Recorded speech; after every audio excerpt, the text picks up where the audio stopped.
بسم اللہ الرحمن الرحیم الحمد للہ والصلاة والسلام علی رسول اللہ وبعد۔ سورہ فرقان کی پہلی 3 آیات تمہیدی آیات تھیں کہ جن میں الفرقان کی پہچان کرائی گئی، اور پھر اس کے ساتھ ساتھ الفرقان کو بھیجنے والے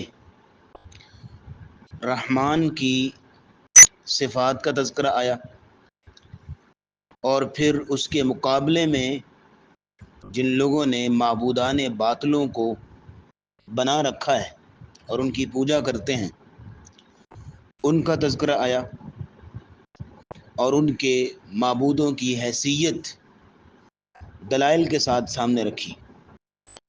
اب آیت نمبر 4، 5 اور 6 ان 3 آیتوں میں قرآن پر کیے جانے والے اعتراضات جو مخالفین کی جانب سے کیے جاتے ہیں اور جو شکوک و شبہات پیدا کرنے کی کوشش کی جاتی ہے قرآن میں، ان کا جواب دیا گیا۔ آیت نمبر 4 میں اللہ فرماتے ہیں وَقَالَ الَّذِينَ كَفَرُوا، اور کہا ان لوگوں نے کہ جنہوں نے کفر کیا، کافروں نے یہ بات کہی قرآن کے بارے میں، ان ھذا الا، نہیں ہے یہ قرآن کچھ بھی مگر افک افتراہ، یہ ایک بڑا صاف واضح جھوٹ ہے کہ جو اس کو انہوں نے گھڑ لیا ہے، یعنی رسول اکرم صلی اللہ علیہ وسلم کی طرف اشارہ کر رہے ہیں کہ یہ قرآن نعوذ باللہ ایک جھوٹ ہے، اللہ کی طرف سے نہیں ہے، بلکہ انہوں نے قرآن کو خود گھڑ لیا ہے۔ وَأَعَانَهُ عَلَيْهِ قَوْمٌ آخَرُونَ، اور دوسری قوم کے لوگوں نے اس قرآن کو گھڑنے پر ان کی مدد کی ہے۔ اللہ نے کہا فقد جاءوا، انہوں نے یہ بات کر کے ظلمًا وزورا، انتہائی ظلم کی بات کی ہے اور انتہائی جھوٹ کی بات کہی ہے۔ یاد رکھیے یہ فرقان ہی ہے جس پہ ہدایت اور گمراہی کو پرکھا جا سکتا ہے، حق اور باطل کو واضح کیا جا سکتا ہے، لیکن ان کافروں نے اس قرآن کو یعنی فرقان کو ہی مشکوک قرار دینے کی کوشش کی، اور انہوں نے لفظ کیا بولے، ان ھذا الا افک افتراہ، انہوں نے کہا یہ قرآن کچھ بھی نہیں ہے، صرف ایک جھوٹ ہے جو گھڑ لیا گیا ہے، اور کہا جاتا ہے کہ اللہ کی طرف سے ایسا کچھ نہیں ہے، یہ انہوں نے کہا۔ اور آگے کہتے ہیں وَأَعَانَهُ عَلَيْهِ قَوْمٌ آخَرُونَ، کہتے ہیں کہ اس کو گھڑنے پہ کچھ دوسرے لوگوں نے اس کی مدد کی ہے، اور قوم آخرون کا مطلب ہے دوسری قوم، یعنی غیر عربی۔ اب یہاں ان کی کم عقلی دیکھیں کہ قرآن فصیح عربی میں ہے، اور قرآن گھڑنے پہ مدد کس سے لی جا رہی ہے؟ بقول ان کے عجمی لوگوں سے۔ کتنی تعجب کی بات ہے۔ یہیں پہ آپ ان کے اعتراض کے کھوکھلے پن کو ملاحظہ کر سکتے ہیں۔ مثلا آپ اگر کسی زبان میں لکھنا چاہتے ہیں تو آپ مدد کس سے لیں گے؟ اس زبان کے ایکسپرٹ سے، اس زبان کے جاننے والوں سے، یا اس سے آپ مدد لیں گے جس کو بیچارے کو صحیح طرح وہ زبان بولنی ہی نہ آتی ہو؟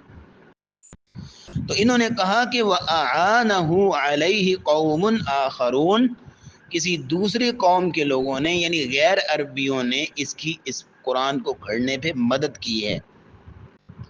اصل بات یہ ہے، یہاں پہ اب اس کی جو بیک گراؤنڈ سٹوری ہے وہ اگر آپ سن لیں تو واضح ہو جائے گی بات، کہ کچھ اہل کتاب غلام تھے یہودیوں عیسائیوں کے، جو کافروں کے غلام تھے۔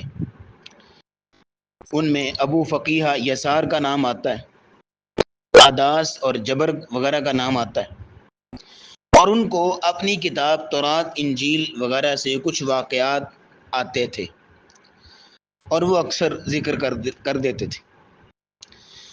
یہی وجہ ہے کہ وہ کبھی کبھار چونکہ واقعات انہوں نے پڑھ رکھے تھے تو ان کو رسول اللہ سے کچھ لگاؤ ہونے لگا، تو کبھی کبھار راہ چلتے رسول اللہ کے پاس کھڑے ہو جاتے. تو کافروں نے مشہور کر دیا کہ سابقہ اقوام کے جو واقعات ہیں، جو قصص ہیں، یہ محمد صلی اللہ علیہ وسلم ہمیں سناتے ہیں، لگتا ہے کہ یہ غلام ان کو سکھاتے ہیں، اور پھر یہ قرآن بنا کے ہمارے سامنے لے آتے ہیں. اس کا جواب اللہ نے سورہ نحل میں بھی دے دیا.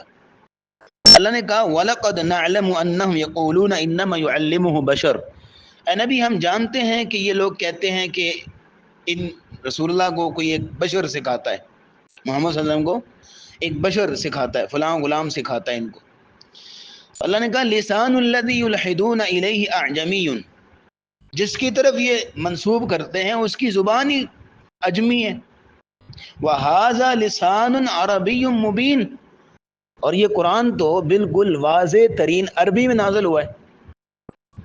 تو یہ کیسے ہو سکتا ہے کہ یہ ایک اجمی انسان جو کہ غیر عربی ہے اور دور دراز کے علاقوں سے آ کے عربوں کے ہاں غلام ہے، اور اس کو عربی صحیح طریقے سے بولنی بھی نہیں آتی، وہ کیسے رسول اللہ کی مدد کرے گا کہ وہ قرآن کو بنائیں اور قرآن کو گھڑ لیں؟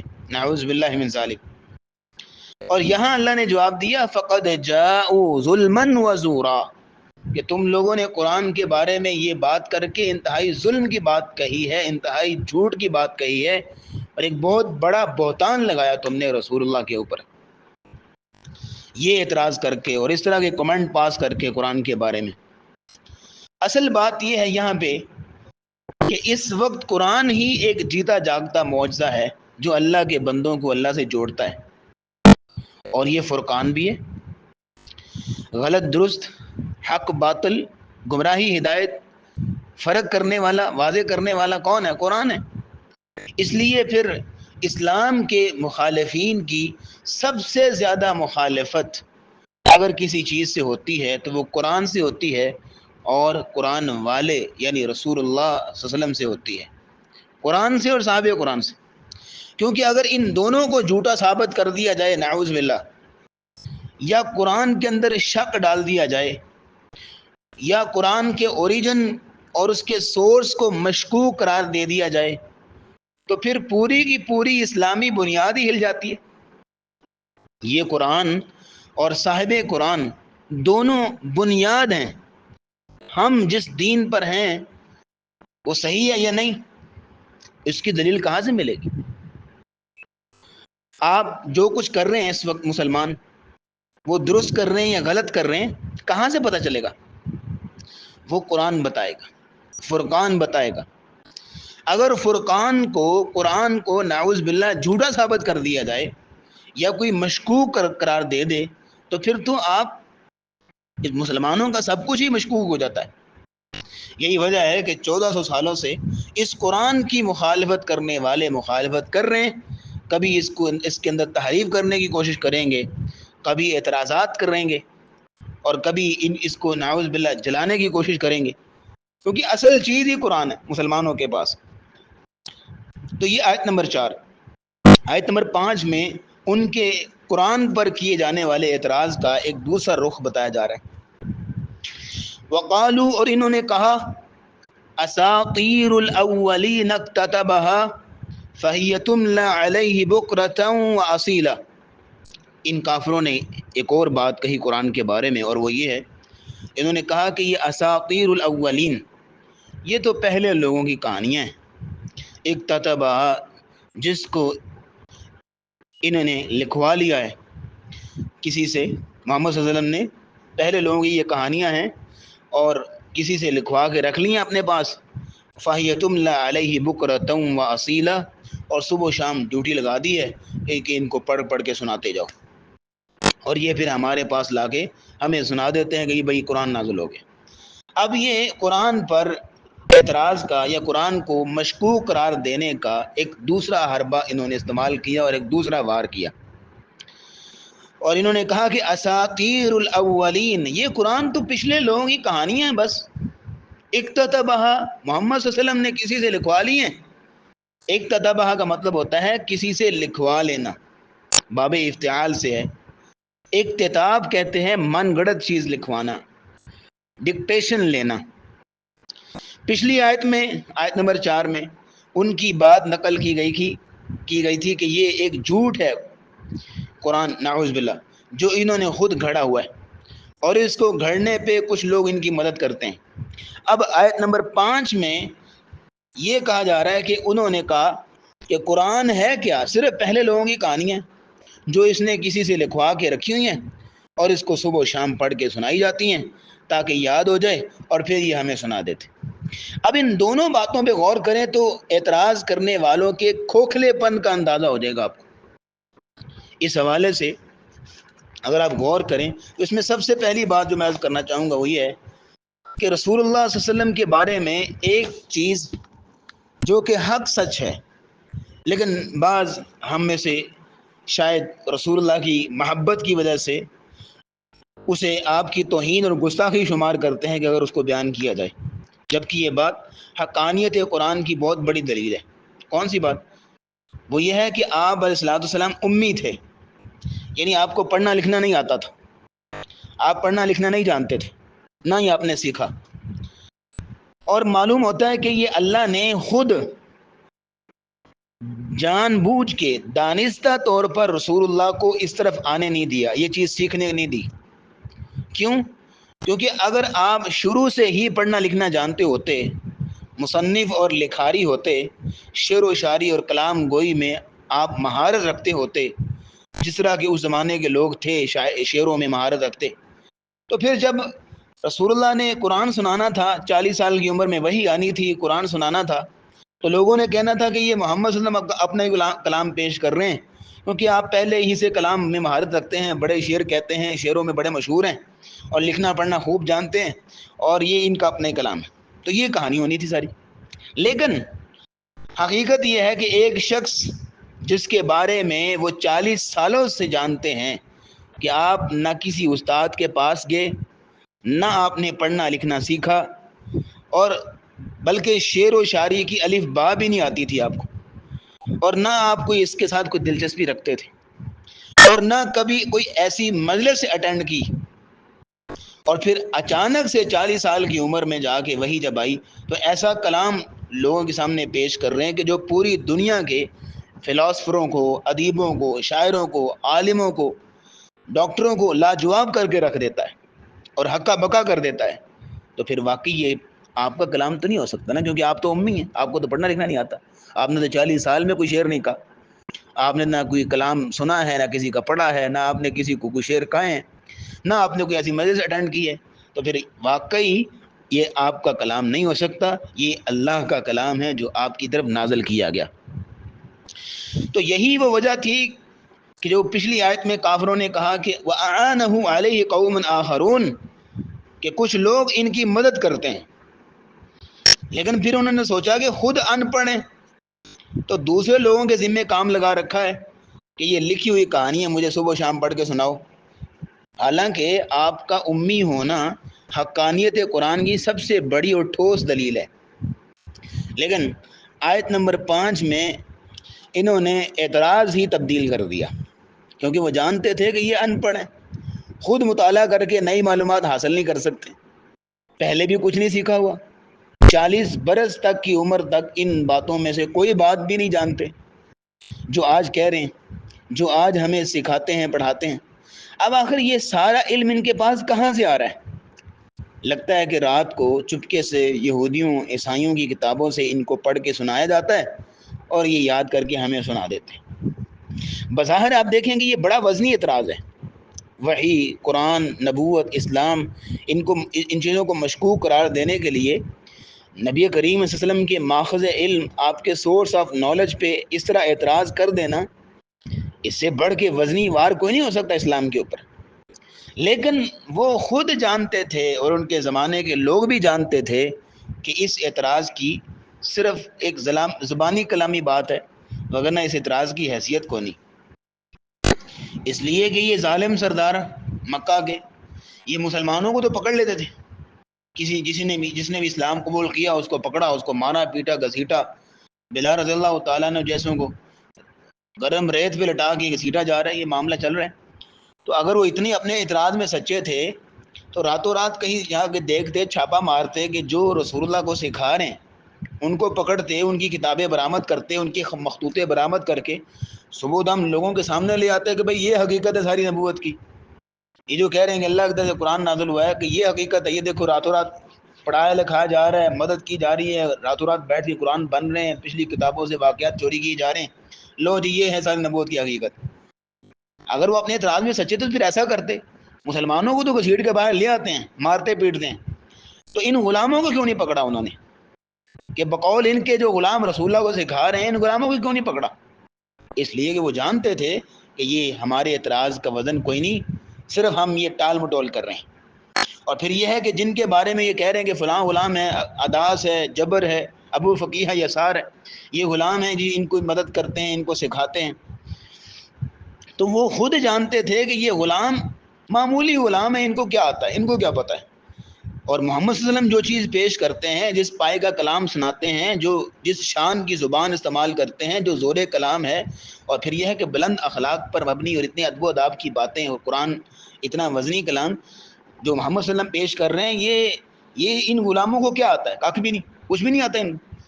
یہ غلام کیا پیش کر سکتے ہیں؟ اس لیے ان کو اپنا اعتراض ہی بڑا بے وزنی لگتا تھا.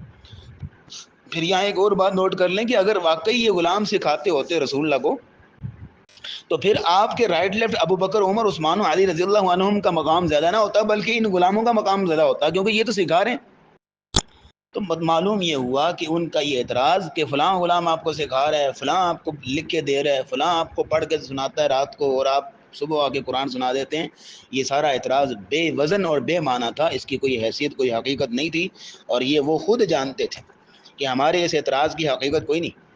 پھر اگر بالفرض مان بھی لیا جائے کہ یہ محمد صلی اللہ علیہ وسلم دوسروں کی مدد سے قرآن حاصل کر رہے ہیں اور قرآن گھڑ کے لا رہے ہیں، نعوذ باللہ، تو اس کے باوجود بھی ایک امی شخص ایک ایسی کتاب کیسے پیش کر سکتا ہے کہ جو فصاحت و بلاغت کے اعتبار سے ایک معجزہ ہو، حقائق بیان کرنے میں سچی اور سچی کتاب ہو، انسانی زندگی کے تمام پہلوؤں کو احاطہ کرنے والے احکام اور قوانین موجود ہوں، تعلیمات موجود ہوں، اور ایسی تعلیمات جو کہ لاجواب اور دو ٹوک ہیں، اور پھر یہ ہے کہ ماضی کے واقعات ہوں یا مستقبل کی خبریں ہوں، ساری چیزوں میں یہ کتاب صداقت مسلمہ رکھتی ہے.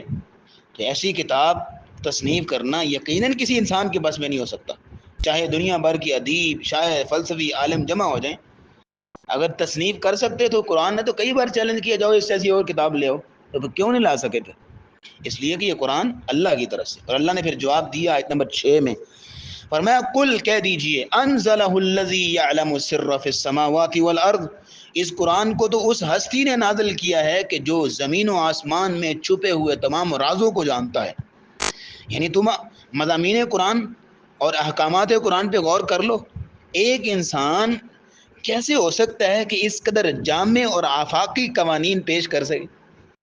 اور پاسبل کیسے ممکن ہے ایک انسان کے لیے کہ ایسے اصول بیان کرے، ایسے آفاقی قوانین بیان کرے کہ جو انسانی زندگی کے ہر شعبے، ہر زمانے اور ہر طبقے کے فرد کے لیے مشعل راہ ہو اور اپلیکیبل ہو، اور ایسی جچی تلی اور دو ٹوک نصیحتیں ہوں کہ دنیا کا کوئی بھی فلسفی، کوئی بھی سائنسی آدمی، کوئی بھی دانشور ان کو غلط ثابت نہ کر سکے اور نہ اس کے برحق ہونے میں کوئی ڈاؤٹ اور شبہ ہو. کون ہے جو ایسی کتاب لا سکے؟ یہ صرف وہ ہستی ہے، انزلہ الذی یعلم السر فی السماوات والارض.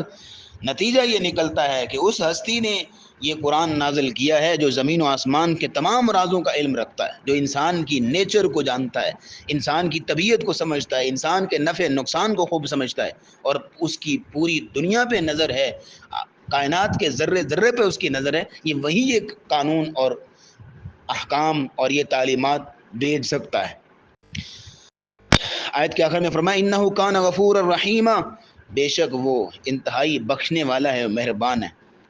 یہ کیوں کہا؟ اس لیے کہ تمہارے ان گستاخانہ اعتراضات پہ اللہ چاہتا تو تمہیں سخت سزا دیتا، لیکن یہ ہے کہ وہ غفور رحیم ہے، اس لیے اس نے درگزر کیا. لیکن ابھی بھی وقت ہے، توبہ کر لو اور اللہ کی طرف پلٹ آؤ، راہ انابت کی راہ اختیار کر لو. تو یہ 3 آیتوں میں قرآن پر کیے جانے والے اعتراضات کو ذکر کیا گیا اور ان کا جواب دیا گیا. پھر یہ ہے کہ آج کے دور میں بھی کئی مستشرقین ہیں جو قرآن پر اعتراضات کرتے ہیں، انشاءاللہ آئندہ مجلس میں بات ہوگی۔ وآخر دعوانا الحمدللہ رب العالمین۔